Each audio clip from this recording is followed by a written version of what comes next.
I am Jay Radcliffe. I'm a senior security analyst for InGuardians. Today we're going to talk about fact and fiction and with medical devices, talking about medical device security, the process of medical device security, and we're going to bust some commonly held myths about security and the FDA and how we handle these devices. Before I talk about that, though, I want to say a couple words about a fellow researcher that passed away last week, Barnaby Jack. Barnaby and I worked on the same kind of devices, and I often say that we played in the same playground. And we didn't really see eye to eye on many issues, as a lot of researchers don't. And I'm going to really miss his technical expertise on a lot of those things, and kind of the little bit of rivalry that you have with researchers in trying to make things safer, make things better in many of those ways. I highly encourage everybody to kind of go to the kind of memorial in his speaking slot tomorrow and to hear stories about him and to kind of keep him in mind and maybe raise a pint or two in his name as the week progresses. Let's talk about why am I up here? How did I get in this position? This is me when I'm 5. My dad said as soon as I figured out how a screwdriver worked, I took apart everything I could find and not put it back together. So in the past 23 years, I've worked for ISS, then IBM, doing a lot of computer security and administration experience. So building architectures to do security hardware, all those types of things. I'm also an FCC licensed amateur radio operator since I was about 12 years old. That gives me a lot of experience with wireless, a lot of building things hands-on, a lot of intimate experiences with wireless activity and antennas and all sorts of fun stuff.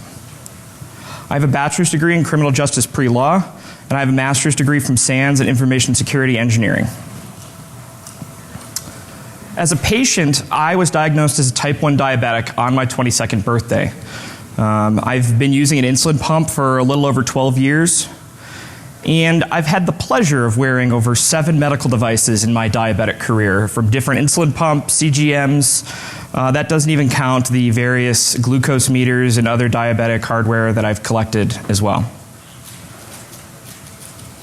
I also gave a small talk 2 years ago at Black Hat called Breaking the Human SCADA System for Fun and Insulin. In that talk, I demonstrated with the Medtronic insulin pump some insecurities with their wireless, and I was able to turn the pump off remotely, which some people found fairly interesting.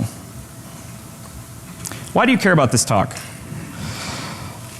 Well, when I was here before, I had a lot of media people and a lot of people in the field talk about sensationalizing the issue of medical device risk. It's a big point that people bring up to me that, this really isn't realistic. This is never ever going to happen. Man, I don't really think that's true. As we all know as security practitioners, this can happen when we least expect it, and just that's the nature of these types of devices. You go back 15 years and you tell people, well, they're going to break into your web server, people would go, meh, who cares? Then we put our entire financial system on that web server, and now all of a sudden we do care. So, we want to try and get to that problem before it becomes a major issue. And just because we haven't had any deaths by medical devices, and that hasn't happened yet, and the risk is fairly low of that occurring, it doesn't mean that it cannot happen. I hear this argument all the time, from vendors especially, well, that hasn't happened yet. That's not realistic. Well, does that mean we should just ignore it? I don't think that's necessarily the case. We see more and more technology being integrated into health systems and health devices, but we don't see any security being applied to that. And that frightens me as a patient and as somebody who has kids and somebody who has parents. Every one of us has somebody that's gone to the hospital or have interaction with a medical device. These issues need to be the process of looking at security on these devices at several levels. That needs to be addressed, and that's part of what we're going to be talking about and giving examples about here today. Let's talk about some facts. We're going to talk a little bit about diabetes and give you some background and some context to how these devices work to help you kind of process what these threats can do. There are an estimated 3 million type 1 diabetics in the US alone. There are over 80 that are diagnosed every day. Those diabetics account for just about $15 billion annually in healthcare costs.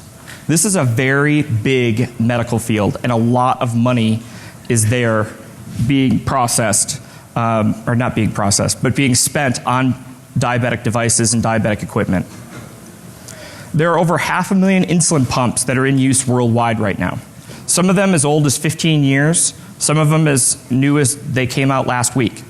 So there's a huge span of devices that are being used all over the world that could be very vulnerable.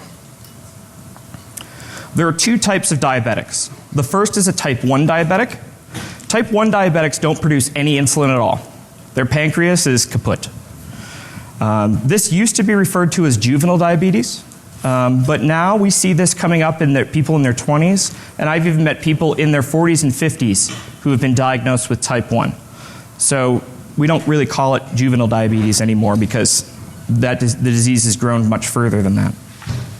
There are also type 2 diabetics. These diabetics have insulin problems. They're either resistive to insulin, they don't have enough production of insulin by their pancreas, or they have other problems with their endocrine system related to insulin. So with the obesity epidemic that's occurring right now, that puts a lot of strain on the pancreas, and that's why we're seeing a really large exponential growth in type 2 diabetics in the world. What is diabetes? How does it impact a human? Well, to understand these threats, you have to kind of understand how this works. And really, the human body is really like a SCADA system. We take measurements and we make adjustments to correct for those things, just like you would in like a chemical plant or an industrial environment. And because we're security practitioners, it kind of makes sense to look at it in this way. The liver produces sugar, and you eat sugar. So those two things provide the fuel, and the insulin provides the chemistry so you can turn that fuel into something usable. Normally, if you're not diabetic, these two things balance off each other in perfect harmony. Diabetics have just lost one component of it, the pancreas. So ideally, you want to keep your sugars between 80 and 120. That's the ideal range and what most non-diabetics have their blood sugars at. Diabetics have two kind of modes. The first mode we'll talk about is high blood sugar, called hyperglycemia. It means you have too much sugar in your bloodstream and not enough insulin.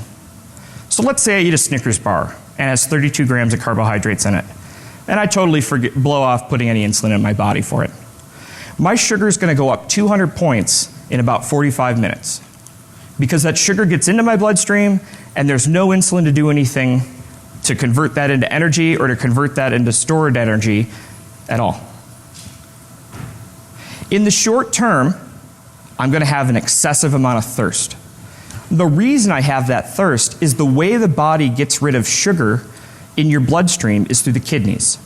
So your body will go, I need a bunch of liquid because I'm going to flush all this out through my kidneys. And that's why you get so thirsty. Blurred vision is another aspect to hyperglycemia. Because of the way the blood sugar and the blood vessels work, it changes the way your eye is shaped and it gives you blurred vision. You also can get headaches, and diabetics have different reactions in many ways to these high blood sugars.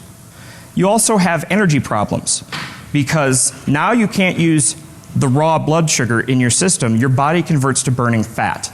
And burning fat is a very consuming process for your body. It produces ketones, which can be very dangerous in your body, and it could put a lot of stress on your body organs. Long term, we have kidney damage problems, we have neuropathy, and we have circulatory problems. A lot of diabetics that are way out of control start losing toes, losing fingers. They just kind of start cutting at the ends and they keep moving up as that tissue dies. So it's a very serious problem. On the other side of that coin is low blood sugar, hypoglycemia. A lot of diabetics refer to it as hypoing. So let's say I eat a Snickers bar and I give myself twice as much insulin as I'm supposed to. I make an incorrect calculation. My sugars will start dropping very rapidly. In the short term, as I drop under 70, my body will start shutting down. I will start to shake. I will lose fine motor control. I will start sweating very profusely. the body will try and save itself. Just like in hypothermia, it'll turn things off from the outside in, the last being the heart and the brain. It's very similar to being drunk, and people are often mistake people who are hypoing as being very drunk. Hypoglycemia, when untreated, will kill you. Your brain and your heart only run on sugar, and when you run out of sugar, they stop working. There was a 10-year study done that was recently published that showed somewhere between 5 and 10% of type 1 diabetics are going to die from hypoglycemia or hypoglycemia-related events. This is the most serious and quickly serious condition a diabetic gets into. And every diabetic is scared of low blood sugar because they know the consequences of not correcting that condition will put them in a coma and possibly kill them. I said that low blood sugar kind of gets mistaken for being drunk, and the brain starts shutting down, and it's a very scary thing. This gentleman up here, his name is Alan, and he runs one of the diabetic camps that I volunteer for in Idaho. He is an ER physician, has had type 1 diabetes for a very long time, over 25 years.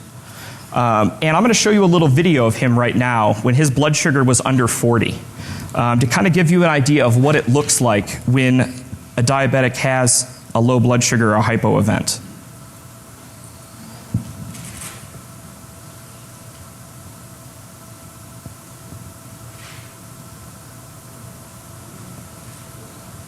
I'm not sure if the sound... Let me see if we can do this here. And the jump package.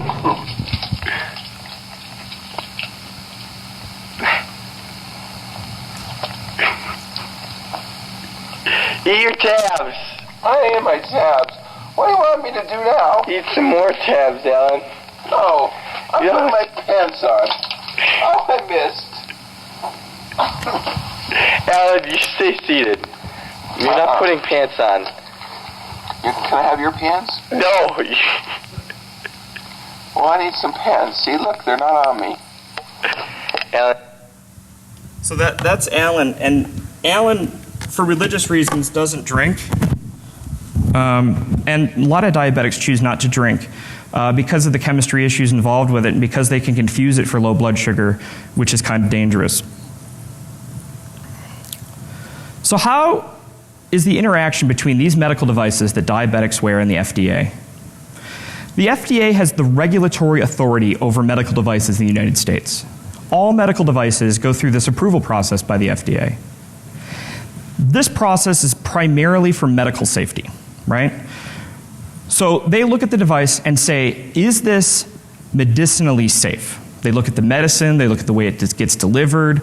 It's very focused on that element. That is the area that they are given power over.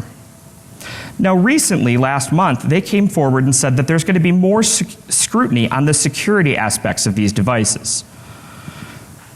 The other thing they need to know about the FDA is their resources are fairly limited. They're nowhere close to being a full pen test of a device. The vendor provides documentation for review, and there's a very limited back and forth between the FDA and the medical device vendor over what kind of security controls are implemented on these devices. And before last month, cybersecurity concerns and security concerns with the device were not a reason to reject the device. So if they found problems with the device, but it was medicinally safe, they approved it anyway.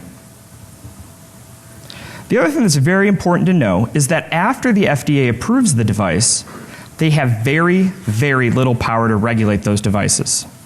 So once it gets out the door and it's in the market, the FDA has very limited legal authority to say, for example, you must patch your device. You must update your device so it encrypts the communication stream. They can't do that.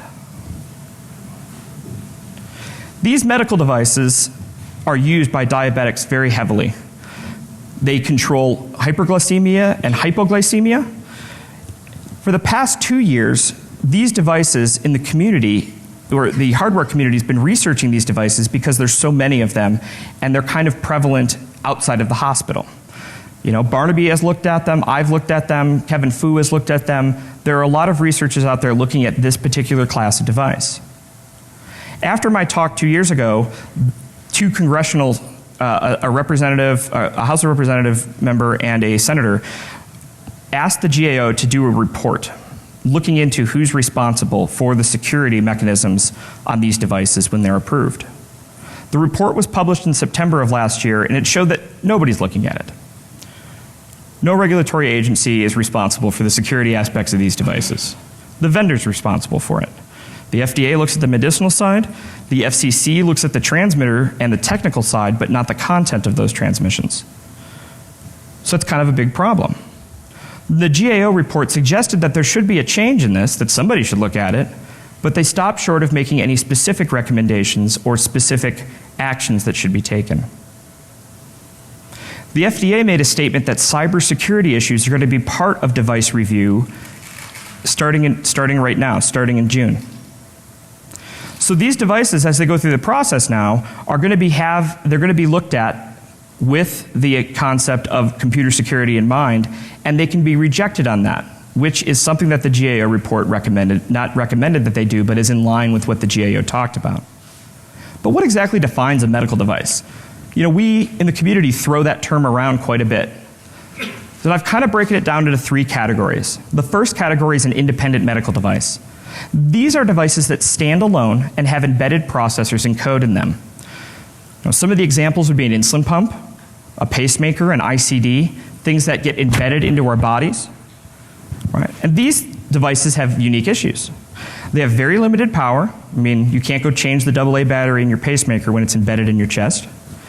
They have very limited access. They haven't gotten to the point where they put a USB port on me yet to plug me in and do firmware updates, which is probably good, or not. And they also have the unique aspect of being directly connected to a human. We look at a lot of systems all the time. We look at bank, we look at financial systems, but this is getting into some scary territory because they're connected to you physically, and they change you physically. The next class of device I refer to as a peripheral medical device. Now, these are devices that need to connect to another computer or are based on a traditional computer system. An example might be an MRI machine, a CT scanner, an X-ray machine. These devices plug into a traditional computer and run applications on a traditional operating system, be it Windows, be it Linux, those types of things that we're very familiar with. These also have unique issues. Vendors are not 100% in control of these systems. So these systems, they run on Windows. Well, the vendor doesn't have the ability to patch Windows libraries. Only Microsoft does. So they're not in total control of these devices. Also, the lifespan of the medical device might be longer than the computer. So when you go into your hospital and see that they're running Windows ME on their X-ray machine, they bought that device and that was the supported operating system, and now they might not be able to upgrade that device to a modern operating system. And then we have these hybrid devices that I refer to as networked medical devices. And these are ones that utilize wireless and utilize networks for connectivity. So an example of that might be an infusion pump, a CGM, heart rate sensors. These are wireless sensors that can take in biomedical data and then use them somewhere else. For example, your iPhone, like on the picture here. These have the unique issue of having a ton of wireless options. You got Bluetooth, you got 802.11, RFID, you also have all of the possible proprietary RF that you could ever think of. Oh, lots of things could go wrong, right? It's a very large attack surface because they just randomly put whatever they want on there. This is also a super hot area, right? They want medical devices to snap space and tweet, Vine, Facebook, everything. Okay? We want our devices connected to us. And they want it connected to our life in general. The current generation, that's out there thinks that everything should connect to their iPhone. And maybe they don't want their medical devices connected to their iPhone. But they certainly ask for it all the time. So consumers are going to drive what the market does. The FDA has two prevalent systems that you need to know about. The first is EMDR, Electronic Medical Device Reporting. This is a voluntary system to report medical device problems. And in the community, we talk about that quite a bit. Hey, we report things to the FDA, and we see these reports.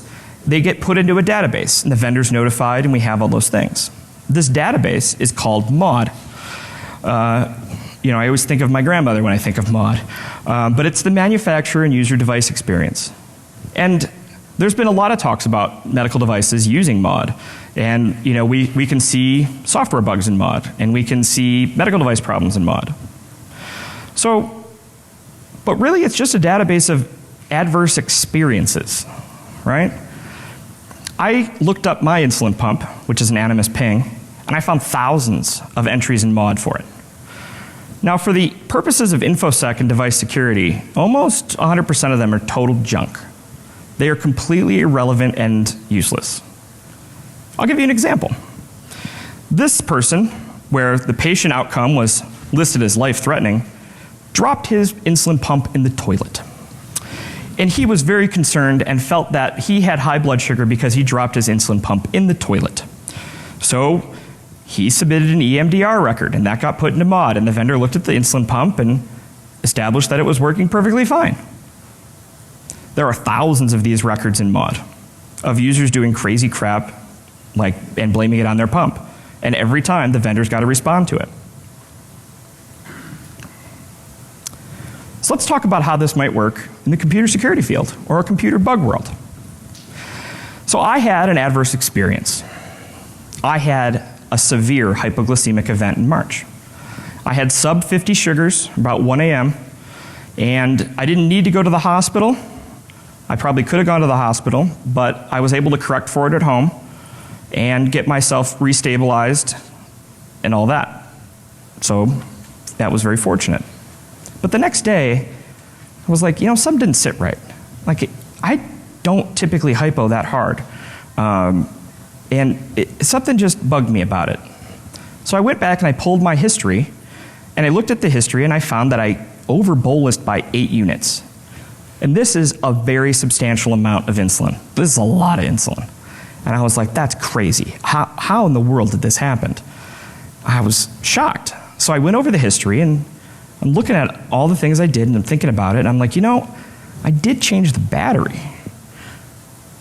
Could that have anything? No, that couldn't have anything to do with it. I mean, changing the battery, that can't be a part of it. So let's do a little demo here. This is rather dangerous for a diabetic to do. I don't recommend you do it. I am a professional diabetic. I consult with experts. We're going to put on this camera here.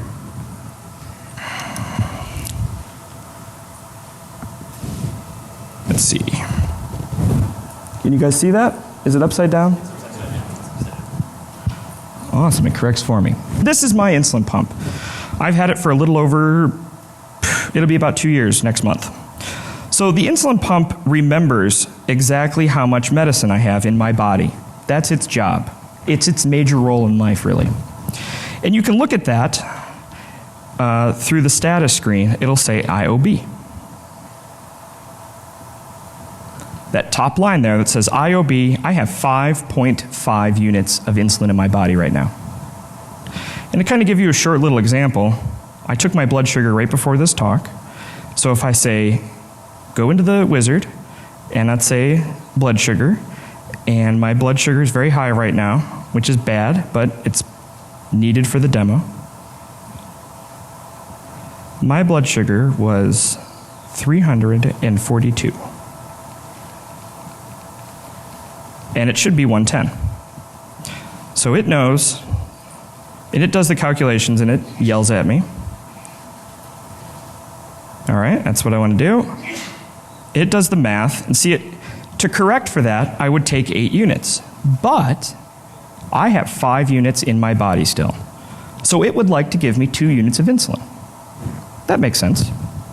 So let's change the battery. The battery change is pretty simple. This nice attack weapon that is a coin. So the screen went off. Let's put it back together. Oh, it beeps.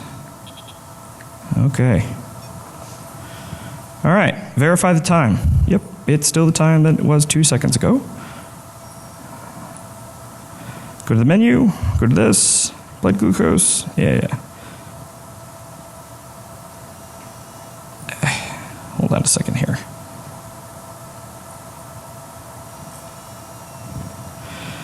Okay. This will be a little easier here. Okay, on this screen, it says that I have no insulin in my body. So now when I go and run that calculation, instead of having 5.5 units in my body, I have 0. So if I were to correct my sugar right now and follow the directions that the pump explicitly tells me to do, I'm going to give myself 5.5 units too much. And that is going to put me at about -50, -25 in blood sugar, which would pretty much mean I'm dead if I didn't correct.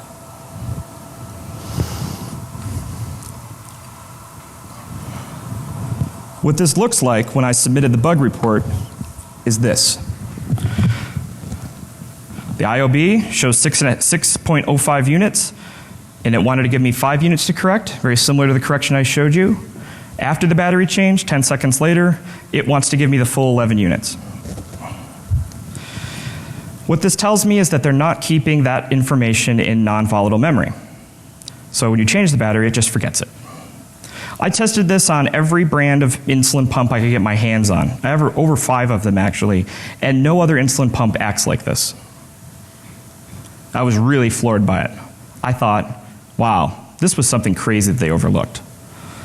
To give you an idea, like I said, 6 units too much for me is the difference between having perfect blood sugar and having -50 blood sugar, which is, bad. So the FDA involvement in this reporting, okay? I went to the FDA with this and I said, hey guys, is this a cybersecurity issue? Like, I don't know where I'm supposed to do with this. And the FDA was like, it's definitely a computer-based problem. And it's very medically dangerous, and that's what we're talking about when we talk about cybersecurity. Computers being dangerous. And I chuckled, cyber, cyber can mean anything computer now, apparently. So I'm like, okay. They're like, submit it through the EMDR. So I went through the EMDR, and it was functional. It was clunky, as most government systems are, but I got my security concerns to them. The FDA then vetted that submission, made sure that I wasn't just dumping it in the toilet or something crazy like that. Then the vendor got notified. And the vendor has 45 days to contact me. I had a very nice nurse call me very early on a Sunday morning to make sure that I was okay 45 days after I submitted the report.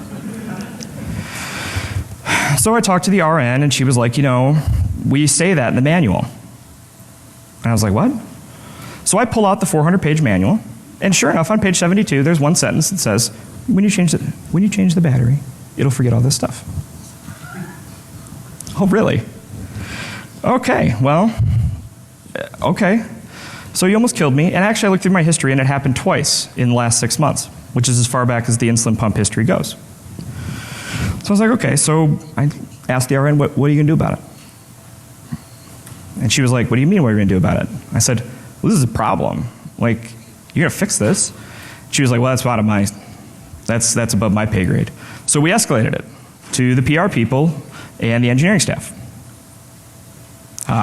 So initially, they were very friendly. Jay, this is great work you do. I'm so glad you submitted it to the FDA. You're a great customer. Let's get a call. We'll get our medical officer and our R&D team on here, and we'll have a talk about it. I'm thinking, wow, this is really great. This is like perfect scenario, like all sunshine and rainbows. Not so much. So during the call, the first thing they said was, Mr. Radcliffe, the first thing we'd like to ask you is to stop calling it a bug and stop calling it a design flaw, because this is totally intentional. So don't call it that. It's a little insulting. Okay. Well, that's a great way to start off a nice friendly talk. They insisted that this is the way the pump was designed. It is the safest way they could do things, that they don't make mistakes, and that it was my fault. Okay, that's very nice. And then they were like, by the way, we put it in the manual. Read the manual. And by the way, read the manual. We put it in the manual. Thanks. I clearly am a dumb user. I have no experience with computers whatsoever, so I can't operate your pump. Then they were like, we aren't going to fix this. It's not a problem. We really don't see it as an issue. But we take your input seriously. Like all of our customers' concerns, we will look at it in the next generation of products. They were really aggressive about being, this is the safest design. They were like, this is a safety feature. It's not a bug, it's a feature.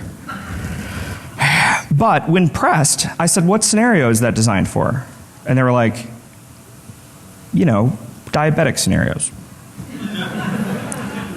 I know about these diabetic scenarios. I just demonstrated how you can replicate this and that how it could kill me. And you're okay with that? And they're like, we put it in the manual. Duh, it's totally fine. If you document it, then it's not a problem.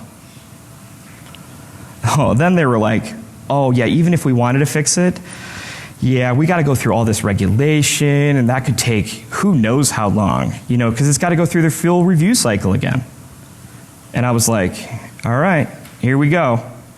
First myth, device updates. The vendor says, patching and updating is difficult due to the FDA review process. Every medical device vendor that ever has existed has said this at one point in time. The reality is that the FDA regulations state they can only review the device if the changes to functionality have changed substantially. So if you take my insulin pump and you want to turn it into a neural stimulator, it's got to go through the review process. Other than that, you can do whatever you want. The FDA has absolutely no regulatory power to review device updates. If a company wants to do a device update, they're free to do it. Vendors should be patching when confronted with bugs, vulnerabilities, and flaws in their devices. They should have the ability to do this. They should be actively doing this when they see these types of problems. The FDA also came out and said the need to be vigilant and responsive to cybersecurity vulnerabilities is part of your obligation under the law to systematically analyze these sources and to implement actions to correct and prevent those problems. It's the responsibility of the vendor to do this by law. Well, you know, if they change the feature, it won't kill you anymore. That is very true. So let's talk about an example of this. Let's talk about a hero. Abbott released a new glucose meter by the name of Insulex. Very fancy meter, touchscreen. I own one. Very nice device. There was a flaw discovered. When you had a blood sugar over 1024, it would record it into the database incorrectly. Basically at 1024 it would flip. So if you had a 1068 blood sugar, it would record it as 44. Right? This is pretty common. They forgot to class that particular variable for that, and it just rolled over.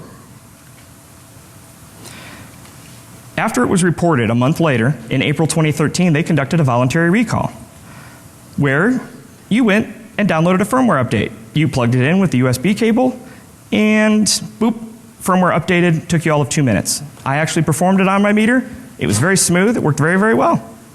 It was done in conjunction with the FDA. They put it on their website. They made it very clear how to do it. They sent letters to all their users that were registered. It worked perfectly. Easy, it was simple, it was efficient. They're good guys. Good job, Abbott. Very good. This is exactly how I expect things to work. We expect medical devices, okay, you found a problem, cool. We'll do our patching, we'll do our due diligence, we'll test everything, we'll do our regression, just like any other product that you would put out. And then you put out a patch for it. And then let the users apply it. They own the device, they have the device at hand. Worst case scenario, you have to go to your doctor's office to apply the update. Okay, that's acceptable too. Let's talk about another similar myth, operating system updates. Medical device vendor goes, hey, you can't apply patches to that box. That box is a medical device. If you patch that medical device, we won't support it anymore. The vendor often doesn't test patches for the impact of medical functionality. So you set up your system at that time, That's how they tested that system. It's got to stay like that. You can't make those changes, because if you change this library, the argument is, what if the device stops working the way it's supposed to and cooks your patient, like an MRI machine? The vendor often blames the regulators for making this process difficult, because we can't change the medical device, because if you apply that patch, MS 08067, then you have to go through the review process again, and that takes 5 years, for example. The FDA statement on this in their guidance documents is that you, the device manufacturer who uses off-the-shelf software in your medical device, bear the responsibility for the continued safe and effective performance of the medical device, including the performance of the off-the-shelf software that is part of the device. The vendor is responsible for those patches, for making sure that their device works with those patches, by law, says the FDA. And the FDA came out in 2009 and says, then they say, we want to remind you that cybersecurity for medical devices and their associated networks is a shared responsibility between the manufacturers and the user facilities like hospitals. Update your operating systems and medical device software. Software updates offer the latest protections against harmful activities. Huh? So first they say it is totally the responsibility of the vendor to make sure that works. Then they say, actually, it's the responsibility of both the owner of the device and the manufacturer of the device to make sure they're patched. These guidance documents often refer to a document in 1999 where they say, written in 99 about, doesn't say anything about patching, it says that you can't make changes to the device. In 1999, how often did patches come out? Did we have Microsoft Tuesday back then? No. How much malware was there around back then? How many problems did we have back then? Those guidance documents caused problems and quite a bit of confusion amongst these three documents, the 1999 guidance document, the 2005 one, and the 2009 one. So this is kind of a little bit of a quandary that the FDA has put the medical device community in. How do we address these operating system patches? Ideally, let's take a look at a scenario. Acme makes an MRI machine, and it uses Windows 2003 as its operating system. As we know, every month there's a security patch released by Microsoft products. So MS 08067 is released, and Acme says they do not support patching on the machine. Only the configuration that's installed is supported. So the hospital is in a crappy position here. So if they patch the machine, then Acme is not going to support them anymore. And the machine could medically malfunction, which is a pretty substantial problem. You don't want to hurt your patients. But if you don't patch the machine, then you risk all sorts of external threats and all sorts of problems that would affect the machine's integrity, which would also cause medical malfunction, hurting the patient. So as a hospital, you're in a bind here. It's a very difficult position to be in. Now here in an ideal world, Acme would review and test these patches when they're released by the operating system vendor within 30 days of its release. It would send guidance to all the device owners when they can patch their device and if there are any workarounds that they need to deal with that device. Acme is responsible for the continued safe and effective performance of the device, including the operating system. We do not live in this world. We don't live in anywhere close to this world right now. So if you're waiting for the FDA to make medical devices safe, you're going to be waiting a long time. I love the FDA. The FDA is very good at what they do. They're very good with vulnerability disclosure. Their process needs some work, but I was rather pleased with the process overall. They notified the vendor, they got the ball rolling, they had the right context, the company responded very well, it worked out very good. But the FDA's powers are very limited. Congress controls what they have power over. They can't just do whatever they want. Cybersecurity wasn't even around when they were granted their powers by the FDA, and the latest extension of those powers were in 1976. Post-device approval, the FDA's ability to mandate actions like recalls in relation to medical devices is virtually non-existent. If you have a software bug that's a problem in a medical device, the FDA can write it down and they can make recommendations, but they have no power. They do not have the ability to force manufacturers to do anything. Guidance and recommendation is the best they can offer. So what are we going to do about it? Let's have a couple calls for action here. First thing we need to do is look at these FDA guidance documents. The problem is that the FDA guidance memos from 99, 2005, and 2013 are somewhat in conflict. It doesn't clearly outline who's responsible for updates, patches, and what documentation do we need to provide for those device updates.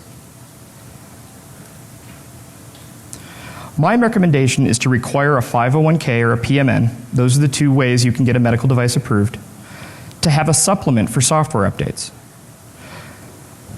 I went looking through these are all publicly available through the FDA's websites. And there are some manufacturers, when they update their software, they have a little note that it's attached to it. It's just a supplement that says, hey, we updated this, and it doesn't even have to have a super awesome description. We updated this because we found some bugs, and we fixed them. Right? Medtronic is actually very good at doing this. They have submitted, when I looked and did a search for them, there were almost 100 of these types of issues that they submitted, where they just added the supplement and said, we did a software update for this application. These are required so that way if the FDA ever audits you, they know what the history of that software is. I say that those should be required and that the guidance documents should be clearly outlined about how they need to address those. The next thing I think that we really need to do is to help. Well, the problem is that risk evaluation of patches doesn't occur, right? Let's say you own the Acme MRI scanner, and Microsoft 2003 is running on that device, and there's 15 patches that have patched these DLLs. You don't know which ones are important or which ones aren't. My recommendation is to classify the libraries to help vendors and operators evaluate patch risk. So a Class A library would be a library that's directly provided by the vendor and supported only by the vendor. A Class B library is provided by the operating system, supported by the operating system, but is directly used by the medical device application. So if you know these 15 DLLs are being used actively by your device, you would list them. Class C libraries are provided by the operating system, supported by the operating system, and are not directly used by the medical device. So that way, when you see these medical devices, you see which DLLs they're using, when you look at the patch list, you can quickly determine, you know what, none of these libraries are used by this system, so I have the risk determination that it is a low risk to patch this device, and I can do that. Whereas if you have a high risk one, where you have a library that is patched and is critical, but the medical device application uses it, then you can go to the vendor and say, hey, we need to test this. I know that there's a higher risk of me breaking the box and breaking the application because of this patch. That would give a lot of people the ability to make good risk calculations on if they should patch or if they should not patch. The buyers of these devices, hospitals, the VA, places like that, they're kind of complacent, right? Most patients and most operators of these devices believe there's not much they can do about the problems that they see, right? We know that they exist, their IT departments know they exist, but what are they going to do about it, right? Usually these purchases are made by the doctor. A doctor with a lot of power goes in and is like, I want Acme brand pacemakers. That is what I want. That's what I've been trained on. I believe those are the best medically. And the hospital goes, okay, we take your word on it. Let's sign the check for $2 million. Give us the pacemakers. And then your IT department's like, where do these come from? Everything's written in Visual Basic and runs Windows ME. Who bought these? And then the doctor doesn't care. Essentially has immunity in that process. My suggestion is make security part of the buying criteria. In that, you have to look at the lifespan of the device compared to the lifespan of the operating system, right? That device is going to be there for 15 years. You better start asking questions about what happens when Windows ME goes out of support.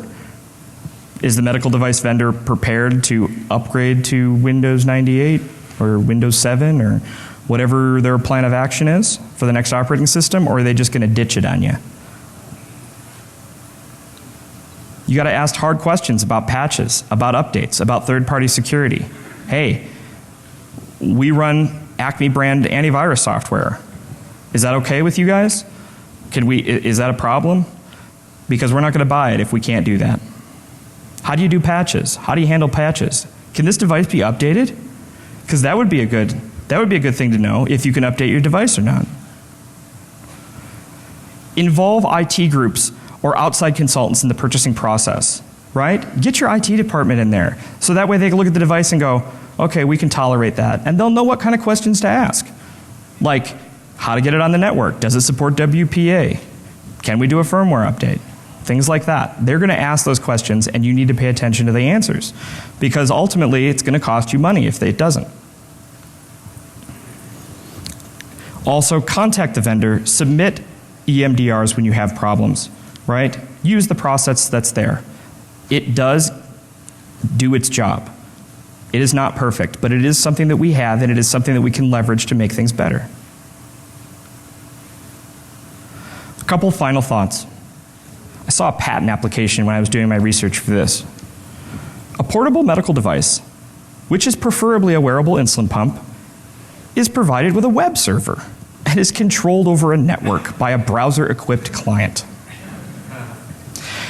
Okay, we hardly trust web servers with something as meaningless as a credit card number. You want me to put that on me to control my medicine, and then you want me to go with a web client? No. That's where these devices are going. That's what these devices are going to become. They're going to piggyback onto your cell phone with Bluetooth, and they're going to phone home. And they're going to give your data to the cloud. And it scares the crap out of me. It scares the crap out of me as a patient. It scares the crap out of me as a security person. It scares the crap out of me as a parent. That's where these devices are going. We need to get ahead of this, not fall behind it. We have to make sure that people are looking at these security problems, looking at these things, and making sure they're safe to be able to put onto your children, onto your parents, onto yourself. With that, I'll ask you to please do the evaluation thing, however the gizmo works. And if you have any questions, you have any comments, please feel free to hit me up at this email address, or anytime this week. I'll be around, specifically at the Hardware Hacking Village at DEF CON, or just around here in general. Don't hesitate to comment or contact me if you have any questions or anything like that. With that, thank you very much. I appreciate your time.